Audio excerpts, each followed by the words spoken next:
ವಿನಾಶಕಾಲೇ ವಿಪರೀತ ಬುದ್ಧಿ ಇದ್ರ ಬಗ್ಗೆ ಬರೋದ್ರಿಂದ ನೀವು ನೋಡ್ತೀರಿ. ಅವರ ರಾಜಕೀಯ ಜೀವನದಲ್ಲಿ ಅತಿ ದೊಡ್ಡ ತಪ್ಪನ್ನು ಮಾಡಿದ್ದಾರೆ,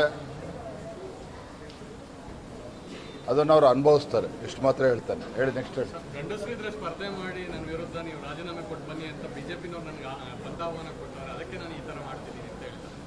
ಅವ್ರು ಏನಾರ ಹೇಳ್ಕೊಳ್ಳಿ, ನರೇಂದ್ರ ಮೋದಿಜಿಯವರು ದೇಶದ ಪ್ರಧಾನಮಂತ್ರಿ ಇದ್ದಂಥ ಸಂದರ್ಭದಲ್ಲಿ, ಅಮಿತ್ ಶಾಜಿಯವರು ಗೃಹ ಮಂತ್ರಿಗಳಿದ್ದಂಥ ಸಂದರ್ಭದಲ್ಲಿ ಅವರ ಜೀವನದ ಅತಿ ದೊಡ್ಡ ತಪ್ಪನ್ನು ಮಾಡಿದ್ದಾರೆ, ಮಾಡ್ತಾ ಇದ್ದಾರೆ. ಅದಕ್ಕೆ ಬರೋದ್ರಿಂದ ನೀವು ಕಾದು ನೋಡಿ.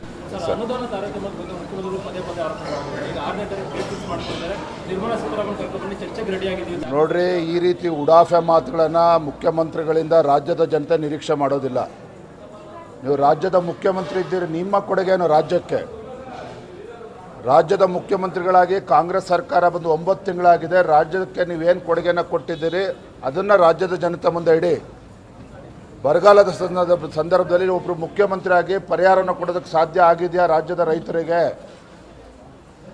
ಸಂಕಷ್ಟದಲ್ಲಿರ್ತಕ್ಕಂಥ ರೈತರಿಗೆ ಈ ರಾಜ್ಯ ಸರ್ಕಾರದಿಂದ ಏನೋ ನ್ಯಾಯ ಕೊಡೋದಕ್ಕೆ ಸಾಧ್ಯ ಆಗಿದೆಯಾ? ಅದ್ರ ಬಗ್ಗೆ ಉತ್ತರ ಕೊಡಲಿ. ಈ ರೀತಿ ಉಡಾಫೆ ಆಗಿ ದೆಹಲಿಗೆ ಹೋಗಿ ಪ್ರತಿಭಟನೆ ಮಾಡ್ತಕ್ಕಂಥದ್ದು, ಹಣಕಾಸಿನ ಸಚಿವೆಗೆ ಇಲ್ಲಿ ಆಹ್ವಾನ ಮಾಡ್ತಕ್ಕಂಥದ್ದು, ಪಾಂತನ ಕೊಡ್ತಕ್ಕಂಥದ್ದು ರಾಜ್ಯದ ಮುಖ್ಯಮಂತ್ರಿಯಾಗಿ ನಿಮಗೆ ಶೋಭೆ ತರ್ತಕ್ಕಂಥದ್ದಲ್ಲ. ನಮ್ಮ ಹಣಕಾಸಿನ ಸಚಿವರು ಇರ್ಬೋದು, ಪ್ರಧಾನಮಂತ್ರಿಗಳು ಇರ್ಬೋದು, ಇಡೀ ದೇಶ ಅಲ್ಲ ಇಡೀ ಜಗತ್ತನ್ನು ಒಪ್ಕೊಂಡಿದೆ. ಹಾಗಾಗಿ ಈ ರೀತಿ ಉಡಾಫೆ ಮಾಡೋದು ಬಿಟ್ಟು ನಿಮ್ಮ ಕೊಡುಗೆ ಏನು ರಾಜ್ಯಕ್ಕೆ, ಅದನ್ನು ರಾಜ್ಯದ ಜನರಿಗೆ ಉತ್ತರನ ಕೊಡಿ. ಇಲ್ಲ ಅಂತ ಹೇಳಿದ್ರೆ ಚುನಾವಣೆ ಮತ ಎಣಿಕೆ ಆದಮೇಲೆ ಗೊತ್ತಾಗುತ್ತೆ ನಿಮ್ಮ ಹಣೆ ಬರ ಏನು ಅಂತೇಳಿ. ನಿಮ್ಮ ಪಳ್ಳು ಭರವಸೆ ನಾನು ನೋಡ್ತಾ ಇದ್ದೆ. ತಮ್ಮ ಪ್ರಣಾಳಿಕೆ ಹತಾಶರಾಗಿ ಪ್ರಣಾಳಿಕೆಯನ್ನು ಬಿಡುಗಡೆ ಮಾಡಿದ್ದಾರೆ ಅಂತೇಳಿ ಗೋಚರ ಆಗ್ತಾ ಇದೆ. ತಮ್ಮ 5 ಗ್ಯಾರಂಟಿಗಳಿಂದ ಏನು ಇವರಿಗೆ ಉಪಯೋಗ ಆಗಲ್ಲ ಅಂತೇಳಿ ಮನವರಿಕೆ ಆಗಿದೆ.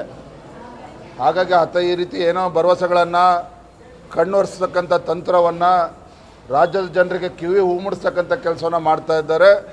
ನಿಮ್ಮ ಈ ಪೊಳ್ಳು ಭರವಸೆಗೆ ರಾಜ್ಯದ ಮತದಾರರು ಮಾರು ಹೋಗೋದಿಲ್ಲ. ರಾಜ್ಯದ ಮತದಾರರಿಗೆ ಸ್ಪಷ್ಟತೆ ಇದೆ.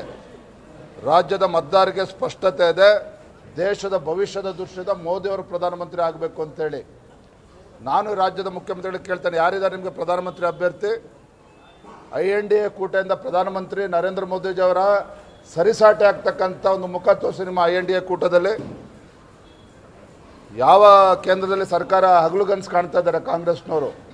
ಇವತ್ತು ಬರೆದಿಡ್ಕೊಂಡು ನಾನು ಹೇಳ್ತಾ ಇದ್ದೇನೆ, ಕಾಂಗ್ರೆಸ್ ಪಕ್ಷ ಇವತ್ತೇನು ಹಾರಾಡ್ತಿದ್ದಾರೆ ರಾಜ್ಯದಲ್ಲ ದೇಶದಲ್ಲಿ 100-200 ಬಗ್ಗೆ ಮಾತನಾಡ್ತಲ್ಲ. ಕಾಂಗ್ರೆಸ್ ಪಕ್ಷ 40 ಸೀಟು ಕೂಡ ದಾಟೋದಿಲ್ಲ.